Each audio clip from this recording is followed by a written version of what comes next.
Governor Hochul said last night with Rachel Maddow that she would consider removing you. How would you feel about that? She has her role, I have my role. And throughout this entire ordeal, which I think no American should have to go through, the torment of 15 months that my family and I had to endure for something I didn't do. I didn't do anything wrong.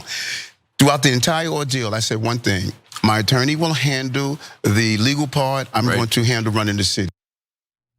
Okay, that is Eric Adams. He has his role, and that's really what I'm worried about, what his new role might be if he continues as mayor. And Hochul has talked about the possibility. I know Representative Alexandria Ocasio-Cortez is calling for him to either step down or be removed. And this might come as a bit of a shock to you if you haven't been following some of the developments throughout this week when it comes to Eric Adams. We want to run you through some of the new developments because this is really worrying stuff. So yesterday, the top federal prosecutor in New York, along with a number of other prosecutors, resigned. They left their jobs because they refused to follow a Justice Department order to drop the corruption charges, the result of this ongoing investigation into New York Mayor Eric Adams. And so they resigned after, I believe it's pronounced Emil Bove. No, I'm not 100% sure about that. The acting US Deputy Attorney General. It's usually easier when it's one of Trump's appointees that was a host on Fox. Then I know how it's pronounced. Anyway, issued a memo ordering federal prosecutors to drop the case against Adams, arguing in part that it hampered his ability to tackle, quote, illegal immigration and violent crime. And the memo was very clear that he was not calling for the charges to be dropped because the evidence wasn't strong. He was calling for the charges to be dropped because it was politically advantageous to Donald Trump and his agenda, which I'm not a lawyer. I've never worked in the DOJ. I don't think is how things are supposed to work typically. And clearly these prosecutors don't think it should either. And so Danielle Sassoon, the acting US attorney for the Southern District of New York, resigned. She said that she'd attended a meeting back on January 31st with Bove, Adams' attorney, Alex Spiro, and members of her office. And apparently, Sassoon said in a letter to Attorney General Pam Bondi, Adams' attorneys repeatedly urged what amounted to a quid pro quo, indicating that Adams would be in a position to assist with department's enforcement priorities only if the indictment were dismissed. Mr. Bove admonished a member of my team who took notes during that meeting and directed the collection of those notes at the meeting's conclusion. This is not, Elon Musk's son doodling notes during a meeting. This is the prosecutor. And they're saying, no, we don't want this getting out. That what is effectively a very clear quid pro quo is being negotiated there. Sassoon said she couldn't agree, quote, to seek a dismissal driven by improper considerations. She said that her office had been preparing to file additional charges, indicating that they thought the evidence was compelling to not only pursue the charges they already had, but to get new ones as well.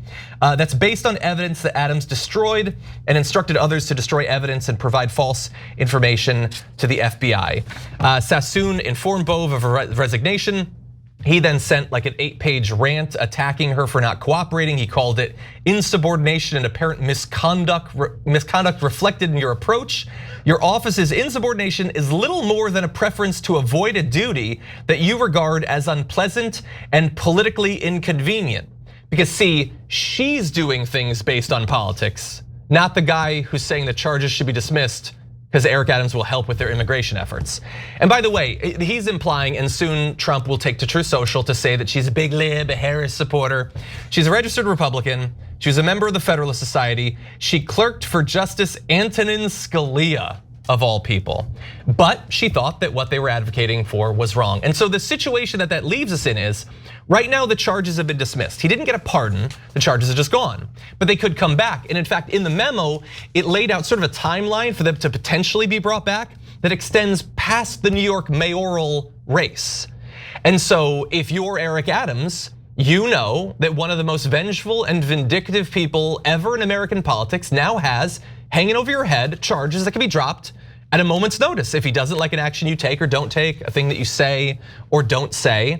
And so in that case, how can he continue as the mayor of New York knowing that he's been as effectively compromised as one can imagine, with the threat of not only his career being ended, but potentially a prison sentence?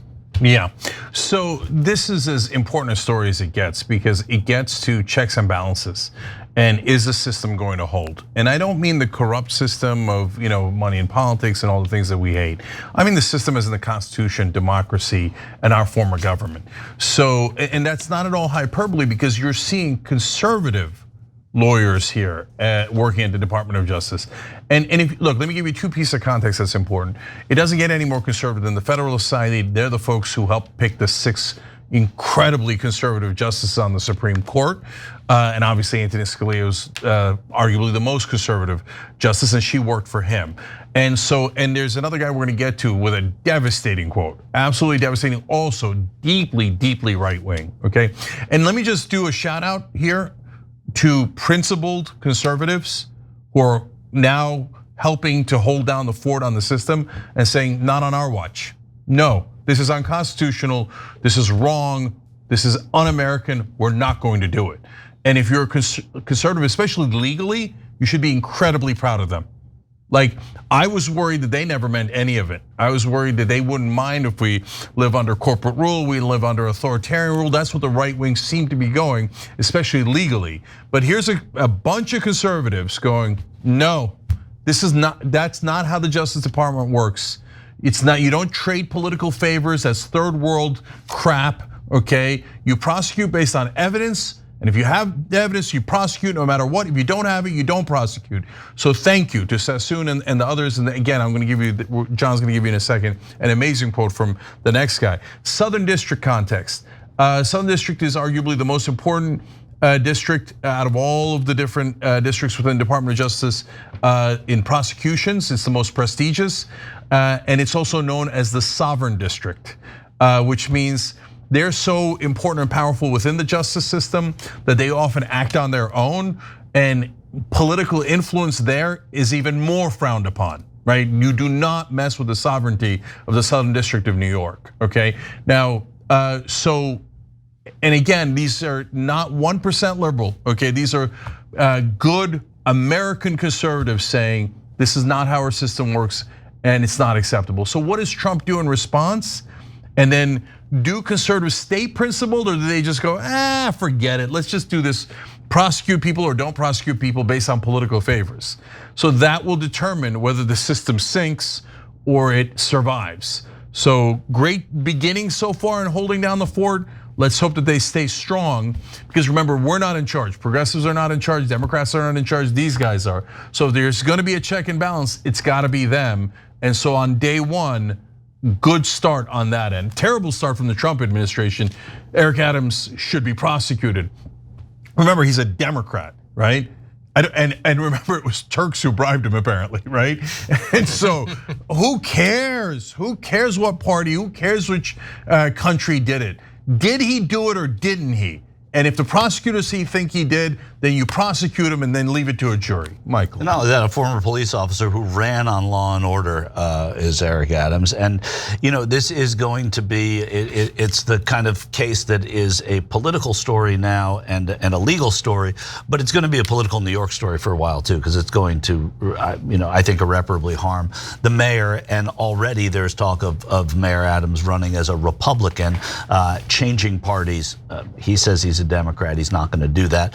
Emil Bove, you should also note, is a former, he represented Donald Trump before he made it to the Justice Department just in the past few years.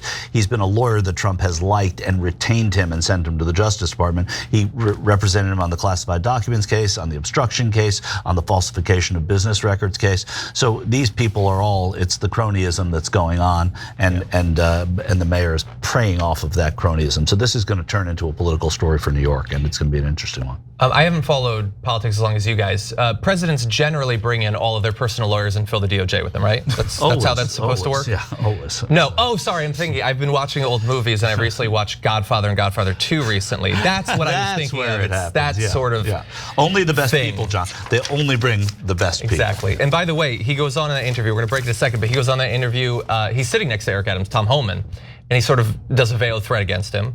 Tom Homan, in an interview with Laura Ingraham, issued a veiled threat against AOC, that she might be investigated because she's been advising people on their rights when it comes to ICE. These judges that have issued injunctions against the Trump administration, lots of Republicans have been saying they need to be investigated, maybe impeached, maybe charged. Trump implied in an interview that they might have committed some sort of crime. And so, the side that was talking about like the weaponization of the justice system for years sure seems quick to jump to using that particular weapon as soon as they can. Yeah, last two things. One, because I promise, if you're in the right wing, and you think, well, yeah, you guys did it first, it's not really how principles work, right? So if the Republicans ignored the courts first, I would never tell you ignore the courts to strike back. Don't do that. That's crazy. If you believe in America, then you support and defend our principles and our system.